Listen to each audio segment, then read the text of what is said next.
अगली जो हमारी कंट्री है वो है आयरलैंड। आयरलैंड के संविधान से क्या लिया, और बहुत इंपॉर्टेंट है और बहुत बार क्वेश्चन एग्जाम में यहाँ से पूछे जाते हैं, तो ध्यान से समझिएगा। देखिए, राज्य के नीति निर्देशक तत्व, directive principle of state policy, ये क्या होते हैं कि धन का समान वितरण होना चाहिए, ग्राम पंचायत का गठन होना चाहिए, कृषि एवं पशुपालन का संगठन होना चाहिए, पर्यावरण संरक्षण का काम होना चाहिए। ये सभी क्या है, राज्य के नीति निर्देशक तत्व हैं, directive principles of state policy है। ठीक है, तो राज्य के नीति निर्देशक तत्व की बात करते हैं, directive principles of state policy की बात करते हैं, तो हमारे दिमाग में आता है कि धन का समान वितरण होना चाहिए, मतलब आय का समान वितरण होना चाहिए।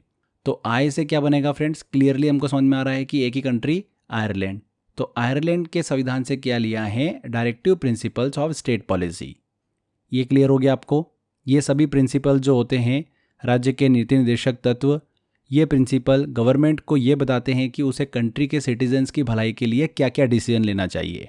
ओके, अब मेरे को बताइए आप कि आय की बात हो रही है, तो कंट्री में सबसे ज़्यादा आय किसकी होती है, प्रेसिडेंट की होगी। भारत में भी देखिए सबसे ज़्यादा आय प्रेसिडेंट की होती है ना। तो फ्रेंड्स, राष्ट्रपति से रिलेटेड हमको बहुत सारी चीज़ें जो है वो देखने को मिलेगी आयरलैंड के संविधान से। मतलब राष्ट्रपति के निर्वाचन की विधि, जो method of electing the president है, ये भी हमने लिया है आयरलैंड के संविधान से। राज्यसभा में राष्ट्रपति द्वारा 12 सदस्यों का मनोनयन, जो नॉमिनेशन करता है राष्ट्रपति, वो भी आयरलैंड के संविधान से लिया है।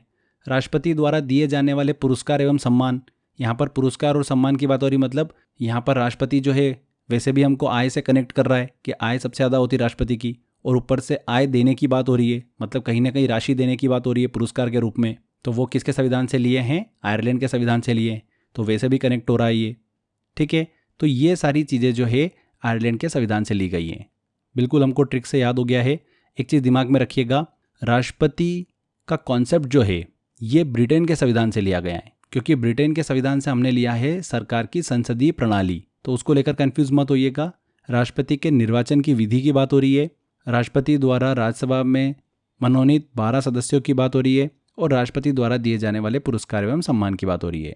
ठीक है, और राज्य के नीति निर्देशक तत्व, directive principles of state policy, जब भी देखेंगे आपके दिमाग में आएगा धन का समान वितरण करना।